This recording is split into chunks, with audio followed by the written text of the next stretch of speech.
Class 10th। तो पिछले video में मैंने आपको बताया था कि संधि किसे कहते हैं, समास किसे कहते हैं।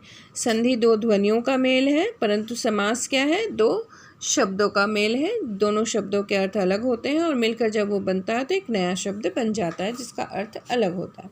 आज हम करेंगे समास के भेद। तो समास के निम्नलिखित 4 भेद होते हैं: पूर्व पद, गौण, प्रधान तथा उत्तर पद प्रधान। पूर्व पद तथा उत्तर पद दोनों गौण तथा कोई तीसरा बाहरी पद प्रधान। पूर्व पद तथा उत्तर पद दोनों ही प्रधान। पूर्व पद कोई अवयव पद, पूर्व पद के साथ कोई अवयव पद मिला हुआ। तो ये 4 तरह के भेद होते हैं, लेकिन इन चारों भेद के अंतर्गत भी आपको समास के भेद और मिलेंगे। जैसे कि पहला है पूर्व पद गौण, यानी कि जो पहला पद है यानी कि जो फर्स्ट वर्ड है वो छोटा होगा, गौण यानी कि छोटा। तथा प्रधान तथा उत्तर पद प्रधान। प्रधान इसलिए क्योंकि दोनों ही शब्दों की आवश्यकता होती है ना, तभी एक नया शब्द बन सकता है। बिना इसके ये शब्द नहीं बना सकता, इसलिए ये भी प्रधान है और ये भी प्रधान है। ठीक है, बस अंतर क्या है कि पूर्व पद जो है वो छोटा यानी कि गौण होगा और उत्तर पद जो होगा वो प्रधान होगा, ये ध्यान रखिएगा। तो पहला हम पढ़ने वाले हैं आज, पूर्व पद गौण तथा उत्तर पद प्रधान। यह बात ध्यान रखिए कि गौण पद सदा विशेषण होता है तथा प्रधान पद विशेषण का कार्य होता है। अपने विशेष्य के अर्थ क्षेत्र को सीमित कर देना। अब आप ये याद रखिएगा कि जो प्रथम पद है वो गौण होता है, तो गौण जो है वो विशेषण होता है। गौण का अर्थ होता है पहले तो छोटा, परंतु वो छोटा होने के बाद भी विशेषता बताता है। क्या करता है वो? विशेषता बताता है। और जिस चीज़ की विशेषता बताई जाती है वो उत्तर पद है या फिर वो प्रधान पद है। ठीक है, विशेष्य विशेषण का होता है, अपने विशेष्य के और विशेष्य विशेषण का कार्य होता है। तो जो विशेष्य है वो विशेषण का कार्य बताता है। ठीक है, अपने विशेष के अर्थ क्षेत्र को सीमित कर देना। तो यहाँ पे ध्यान दीजिएगा कि जो अपने विशेष्य के अर्थ को, ये क्षेत्र को सीमित कर देता है। ठीक है, और उदाहरण के लिए आप जैसे समझ सकते हैं, लड़का शब्द के अर्थ में संसार के सभी लड़के समाहित है, परंतु जब हम कहते हैं अच्छा लड़का, या तब अच्छा जो है वो विशेषण लड़का शब्द के अर्थ को केवल अच्छे लड़कों तक ही सीमित कर देता है। जब हम किसी लड़के के बारे में बात कर रहे होते हैं तो हम जैसे कहते हैं लड़का, तो हम सारे लड़कों को संबोधित करते हैं, परंतु जब हम अच्छा लड़का कहते हैं तो हम सिर्फ अच्छे लड़के को संबोधित करते हैं। जिन समासों के पूर्व पद गौण तथा उत्तर पद प्रधान होते हैं उनके दोनों पद परस्पर 2 तरह के संबंधों के आधार पर एक दूसरे से जुड़े होते हैं। तो दोनों के संबंध जो है वो एक दूसरे से जुड़े होते हैं। किस प्रकार? दोनों पद जो है वो परस्पर 2 तरह के संबंध होते हैं और 2 तरह के संबंधों के आधार पर ही एक दूसरे से जुड़े होते हैं, जब पूर्व पद गौण होता है और उत्तर पद प्रधान होता है। पहला है कारकीय और दूसरा है अकारकीय। यहाँ पे देखिए, कारकीय संबंधों के आधार पर, अर्थात जहाँ पे कारक शब्द युक्त समास है। हम समास पढ़ रहे हैं तो अब हमें जो मिलेगा पूर्व पद गौण और उत्तर पद प्रधान, इसमें वो मिलेगा कारकीय संबंध, जिसमें कारक के विभक्ति चिन्हों का प्रयोग है। इस वर्ग में आने वाला जो भी समास है वो तत्पुरुष समास कहलाएगा। क्या कहलाएगा वो? तत्पुरुष समास कहलाएगा। इसके बाद आ जाइए, कारकीय संबंधों के अलावा किसी अन्य संबंधों के आधार पर अगर, अर्थात कारकीय संबंध रहित यानी अकारकीय संबंध अगर समास है तो इसमें वर्ग में 3 समास आ जाएंगे। कौन कौन से समास होंगे वो? नैतत्पुरुष, कर्मधारय तथा द्विगु समास। इसमें कारक के संबंधों का प्रयोग नहीं दिखाया जाएगा। चलिए, अब हम कारकीय संबंध युक्त समास को पढ़ने वाले हैं और हम पढ़ रहे हैं पूर्व पद गौण तथा उत्तर पद प्रधान, ये याद रखिएगा। तो कारकीय संबंध युक्त समास, पहला है तत्पुरुष समास। अब यहाँ से आपको समास का भेद समझना शुरू करना होगा। ठीक है, जैसा ऊपर बताया गया है कि तत्पुरुष समास के दोनों पद पूर्व पद एवं उत्तर पद परस्पर कारकीय संबंधों के आधार पर जुड़े। तो यहाँ पे जो कारक के विभक्ति चिन्ह होते हैं वो इनको आपस में जोड़े रखते हैं, तो ये कारकीय संबंध हो सकते हैं। कर्म कारक, करण कारक, संप्रदान, अपदान तथा संबंध कारक, अधिकारण कारक, ये सब है। जब समास का विग्रह किया जाता है तब इन कारकों के चिन्ह दोनों पदों के बीच लगा दिए जाते हैं। तो ये सारे जो है ना वो कारक के भेद हैं। इसी प्रकार से आपका समास भी बनेगा इन भेदों को लेकर। क्यों? क्योंकि हम इन भेदों के जो विभक्ति चिन्ह है उसका प्रयोग समास में करेंगे। ठीक है, तो इसी प्रकार आपका समास का भेद भी बन जाएगा। तत्पुरुष समास के दोनों पदों के बीच कौन सा कारकीय संबंध है, इस आधार पर तत्पुरुष समास के निम्नलिखित 6 भेद सामने आते हैं। तो वहाँ पे 8 भेद होते हैं, परंतु समास में हम सिर्फ 6 भेद लेते हैं, क्योंकि हम इन 6 भेद के जो विभक्ति चिन्ह है इसका प्रयोग समास के अंतर्गत करने वाले हैं। जैसे कर्म तत्पुरुष, कारक के चिन्ह क्या है? को। करण तत्पुरुष, से, के द्वारा। संप्रदान तत्पुरुष, के लिए। अपादान तत्पुरुष, से।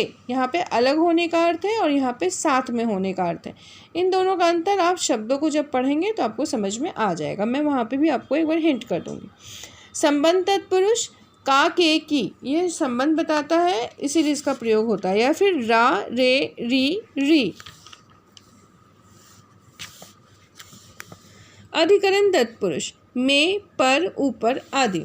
तो इस तरह इन सभी भेदों का विग्रह करते समय दोनों पदों के बीच उस समास से संबंधित कारक के चिन्ह अथवा विभक्ति चिन्ह जो भी है अवश्य जोड़ा जाता है। जैसे कि अब हम इनके जो समास बनेंगे तो इनका विभक्ति चिन्ह क्या करेंगे? समास में प्रयोग करेंगे। जब विग्रह करेंगे तो उन विभक्ति चिन्हों को सामने से लिख देंगे, परंतु जब समस्त भेद बनाए, समस्त पद बनाएंगे तो इन चिन्हों का हम लोप कर देंगे। इसीलिए इस चिन्ह को पढ़ने की आवश्यकता है। जैसे विदेश गमन, विदेश को गमन, ये विभक्ति चिन्ह है जो मैंने प्रयोग किया। ठीक है, जब मैं इसको समस्त पद बनाती हूँ तो इसका लोप कर देती हूँ, विदेश गमन। प्रेम से आकुल, प्रेमाकुल। डाक गाड़ी, डाक के लिए गाड़ी। राजपुत्र, राजा का पुत्र। घुड़सवार, घोड़े पर सवार इत्यादि।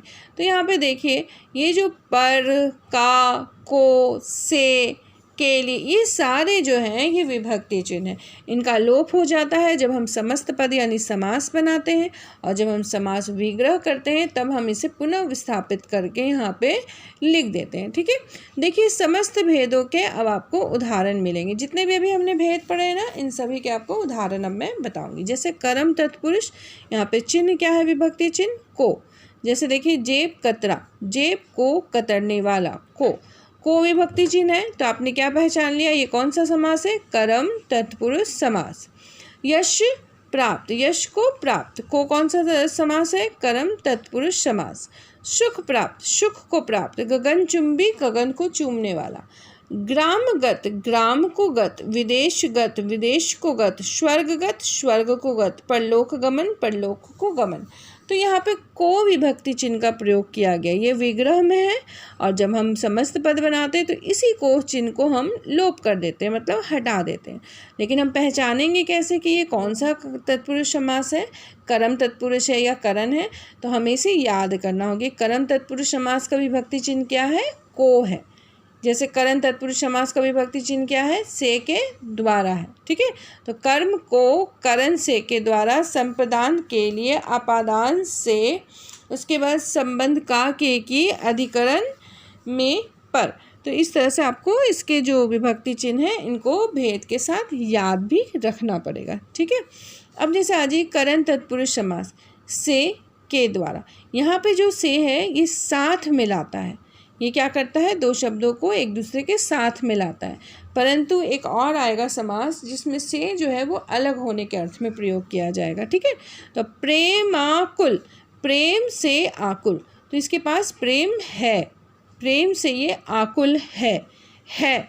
जब ये नहीं हो जाएगा यानी कि प्रेमहीन, प्रेम से हीन यानी कि प्रेम नहीं है, तो वो हो जाएगा कौन सा समास? वो हो जाएगा आपादान तत्पुरुष समास। तो आपादान और करण में यही अंतर होता है कि यहाँ पे है हो जाता है यानी कि से उसके साथ है, और यहाँ पे नहीं यानी कि वो नहीं है। तो नहीं और है ये दोनों को ध्यान में रखिएगा जब आप करण और आपादान तत्पुरुष समास पढ़ेंगे। ठीक है, प्रेमाकुल, प्रेम से आकुल। कष्ट साध्य, कष्ट से साध्य। रेखांकित, रेखा से अंकित। प्रेमातुर, प्रेम से आतुर। गगन गुणयुक्त, गुणों से युक्त। हस्तलिखित, हाथ से लिखित। विरहकुल, विरह से आकुल। तो यहाँ पे जितने भी से का प्रयोग किया गया है सब इसको साथ में लेके प्रयोग करते हैं, मतलब ये प्रेम से आकुल है, प्रेम से बहुत व्याकुल हो रहा है। कष्ट से साध्य है, मतलब ये कष्ट हो रहा है का प्रयोग रखना है। ठीक है, तो यहाँ जब है का प्रयोग होता है तो ये कौन सा समास है? करण तत्पुरुष समास। अब के द्वारा भी आपको इसमें मिल जाएंगे। मदमस्त मद से मस्त, तुलसीकृत तुलसी के द्वारा कृत, शोकाकुल शोक से आकुल, भयग्रस्त भय से ग्रस्त, मनचाहा मन से चाहा, बार पीड़ित बार से पीड़ित, स्वरचित स्व के द्वारा रचित। तो देखिए के द्वारा का भी प्रयोग किया गया, तब ये कौन सा समास है? करण तत्पुरुष समास। इसी प्रकार आपको संप्रदान तत्पुरुष समास को भी पढ़ना है, जिसका चिन्ह है के लिए। मार्ग व्यय, मार्ग के लिए व्यय, रसोई घर, रसोई के लिए घर, माल गोदाम, माल के लिए गोदाम, आराम कुर्सी, आराम के लिए कुर्सी, दान पेटी, दान के लिए पेटी, पूजा घर, पूजा के लिए घर, दान पात्र, दान के लिए पात्र, सत्याग्रह, सत्या के लिए आग्रह, देशभक्ति, देश के लिए भक्ति, डाक गाड़ी, डाक के लिए गाड़ी, प्रयोगशाला, प्रयोग के लिए शाला, पाठशाला, पाठ के लिए शाला। तो ये जो के लिए का प्रयोग करते हैं हम, ये कौन सा समास हो जाता है? ये होता है संप्रदान तत्पुरुष समास। तो आपको नाम भी लिखने आएगा। अगर आपको विग्रह दिया जाएगा तो कहा जाएगा समस्त पद दिया गया, इसका विग्रह करिए एवं बताइए ये कौन सा समास है, समास का ये कौन सा भेद है। तब आप लिखिएगा मार्ग व्यय, मार्ग के लिए व्यय, तो यहाँ के लिए है तो ये संप्रदान तत्पुरुष समास है। तो इस प्रकार से आपको दोनों ही चीज़ें लिखनी होंगी, विग्रह भी लिखना होगा और भेद भी लिखना होगा। जब आपको विग्रह दिया रहेगा तो आप समस्त पद यानी मार्ग व्यय लिखेंगे, और विग्रह में ही आप देख लेंगे कि यहाँ पे के लिए का प्रयोग है, जिसे मैं लोप कर दूंगी, लोप कर दिया, लिख दिया मार्ग व्यय, यहाँ पे ऐसे लिख दिया, और इसके नीचे आप लिख देंगे भेद संप्रदान तत्पुरुष समास। तो आज हमने क्या क्या पढ़े? कर्म तत्पुरुष, करण तत्पुरुष, संप्रदान तत्पुरुष। इसके पूर्व पद गौण तथा उत्तर पद प्रधान होते हैं। ठीक है।